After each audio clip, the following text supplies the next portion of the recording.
हम रट्टा क्यों मारते हैं? क्योंकि हम रट्टू तोता बन चुके हैं। Hello everyone, my name is Sarthak and I welcome you all to the video रट्टा मार सीरीज। इसमें टोटल 3 वीडियोस होंगी। ये फॉलोअप वीडियो है हमारी रट्टा मार टेक्निक की। ओके, आपने बहुत सारे कमेंट्स किए, वो सारे कमेंट्स अगर हम समराइज करेंगे तो ये 3 वीडियोस में आ सकते हैं। पहले तो रट्टा मारने का रीज़न, रट्टा मारने के नुकसान, ये जान के लिखा है मुन्ना। आपने कहा था रट्टा मारने के भैया फ़ायदे क्या है, भैया रट्टा मारने के नुकसान क्या है। मैं ये भी कर सकता था डीमेरिट्स ऑफ रोट लर्निंग, लेकिन नहीं किया। ये टॉपिक ना थोड़ा सा दिल पे लगता है। रट्टा ना मारे तो क्या करें, ये सबसे ज़्यादा इंपॉर्टेंट क्वेश्चन है।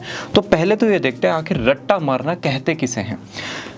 Rote learning is defined as the memorization of information or knowledge based on repetition। जब आपके सामने कुछ इन्फॉर्मेशन आया और आप बोलते उसको याद करते हो, ना तो कोई रूल और रिलेशनशिप देखते हो, ना अंडरस्टैंडिंग, ना ही कोई आप फैक्ट समझते हो। सिर्फ और सिर्फ आपके सामने कंटेंट आया, चाहे किसी भी फॉर्मेट में हो, आपको तो रटना है। दैट्स इट, बिना कुछ समझे। That is known as rote learning. Short term memory में हमेशा रोट लर्निंग जाता है। आप इससे ये इमेजिन करके देखिए कि अगर हमने कभी भी रट्टाफिकेशन किया, वो एग्जाम में याद नहीं आता। होता है कई बार ऐसा, एग्जाम में याद क्यों नहीं आता? क्योंकि बेटा शॉर्ट टर्म मेमोरी में गया है। क्विकली अगर रिकॉल कर लिया तो ठीक है, थोड़ा सा डिले हो गया रिकॉल करने में तो गए। भैया शॉर्ट टर्म मेमोरी क्या होती है? शॉर्ट टर्म मेमोरी जहाँ पर कुछ सेकंड्स के लिए इंफॉर्मेशन रहती है। 9 to 14 ईयर्स की एज में ये इंक्रीज हो सकती है। लॉन्ग टर्म मेमोरी जहाँ पर परमानेंट इंफॉर्मेशन रहती है। और working memory short term memory तक पहुँचने का जरिया। फॉर एग्जांपल, आपको इस पॉइंट पर जाना है, आप अपनी कार में हो अपनी फैमिली के साथ, तो आप कई बार ना रास्ता भूल जाते हो। आप अगर फर्स्ट टाइम जा रहे हो कहीं पे, आपको पता नहीं होता, मैप्स भी कई बार इधर उधर कुछ दिखा देते हैं, अंदर की गलियों से निकाल देते हैं, राइट। तो आप रास्ता पूछते हो कि भैया अच्छा यहाँ से लेफ्ट जाना है, तो आप लेफ्ट जाओगे, फिर राइट जाओगे, फिर स्ट्रेट जाना है, फिर राइट जाना है। तो ये जो ये प्रोसेस है ना पहुँचने का, ये है वर्किंग मेमोरी। और यहाँ पर जो ये डेस्टिनेशन है, ये आपकी शॉर्ट टर्म मेमोरी में सेव। क्लियर हो गया? जब हम बार बार किसी चीज़ को याद करते हैं उसको क्या कहते हैं? रट्टाफिकेशन। रट्टाफिकेशन कहाँ जाता है? शॉर्ट टर्म मेमोरी में। क्या हमें लॉन्ग टर्म तक याद रहेगा? नहीं रहेगा। अब आ जाते हैं एक गेम की तरफ। मैं आपको एक ट्रे दिखाऊंगा, उस ट्रे में ना कुछ एसेसरीज होंगी, आप उनको देखो और नेक्स्ट ट्रे में बताना क्या एसेसरीज अवेलेबल नहीं है। 1 2 3 4 5।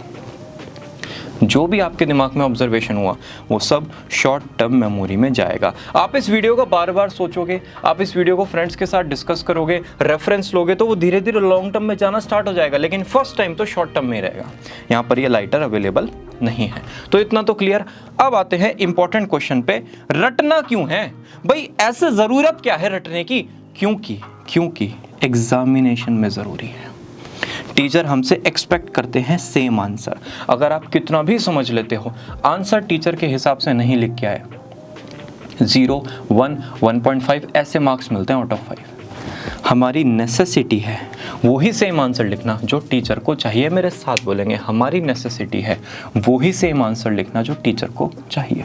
आप फिशिंग करने जाते हो, राइट, या आपने कभी टीवी में भी देखा होगा, तो जो फिशिंग रॉड होती है उसमें आप वॉर्म्स लगाते हो, क्योंकि जैसे आप फिशिंग रॉड को डालोगे पानी में, वॉर्म्स के थ्रू फिश आ जाएंगे। आप अगर वहाँ पर कढ़ाई पनीर लगाओगे तो वो नहीं आएंगे। क्यों? क्योंकि वॉर्म्स फिश को पसंद है, कढ़ाई पनीर हमें पसंद है। तो जो सामने वाले को पसंद है ना, वो देना पड़ेगा अगर उसको अट्रैक्ट करना है। यहाँ पर टीचर को क्या पसंद है? As it is answer from the book. भैया ये जो एग्जाम फॉर्मेट है, हाँ, एग्जाम फॉर्मेट में किस टाइप की चीज़ें हमें रटनी पड़ती हैं, मैं आपको प्रैक्टिकली बताता हूँ। एक तो की डेफिनेशंस जो डबल इन्वर्टेड कॉमा में होती है, राइट।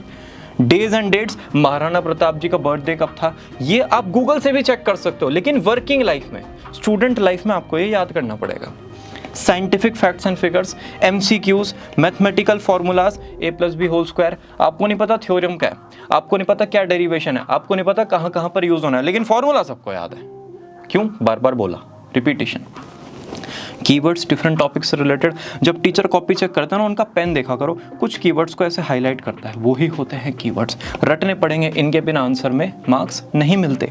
डिफिकल्ट वर्ड्स की सब स्पेलिंग, रूल्स एंड रेगुलेशन और मैप में जो सिंबल्स होते हैं वो सब आपको याद करने पड़ते हैं। ये सारी चीज़ें एग्जाम ओरिएंटेड है।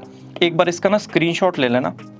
अगर आप सोच रहे हो यहाँ पर ज़्यादा दिमाग लगाने का, तो पॉसिबल नहीं है, आपको एट द एंड रटना पड़ेगा। हाँ, रटने के आप अलग अलग तरीके ढूंढ सकते हो। ठीक है जी। रेमेडी क्या होगी भैया, हमें ना रटना से बचना है, ये रट्टाफिकेशन, रोट लर्निंग, इस सबसे दूर जाना है। रेमेडी है सोसाइटी को चेंज होना पड़ेगा। एक इंडिविजुअल लेवल पे आप कुछ भी चेंज नहीं कर सकते, सिस्टम है ऐसा का ऐसे ही चलेगा। फॉर एग्जाम्पल, एक क्लास में रमन बच्चा है 5th क्लास का, उसने कहा कि मैम मरकरी क्लोजेस्ट प्लैनेट है सन के, ठीक है, लेकिन वीनस सबसे हॉटेस्ट क्यों है, जब सन के पास तो मरकरी है, तो मरकरी को सबसे ज़्यादा हॉटेस्ट होना चाहिए था। मरकरी का डिस्टेंस कितना है सन से, कितना टाइम लगेगा वहाँ ट्रैवल करने में, इस टाइप के जो क्वेश्चंस हैं वो बच्चे ने पूछे। मैम ने कहा बेटा ये आउट ऑफ सिलेबस है, अपने काम पर ध्यान दो, टेंशन ना लो, सिर्फ वो याद करो जो मैं याद करा रही हूँ, क्योंकि वो ही पेपर में आएगा। इसका प्रॉब्लम हो जाता है रट्टाफिकेशन के साथ।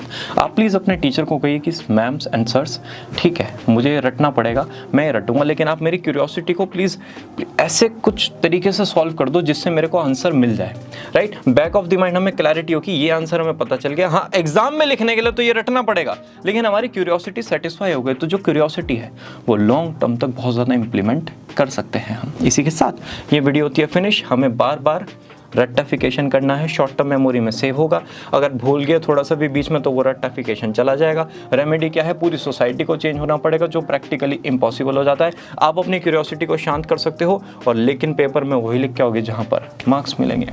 Will meet you all very soon in the next video. Bye bye.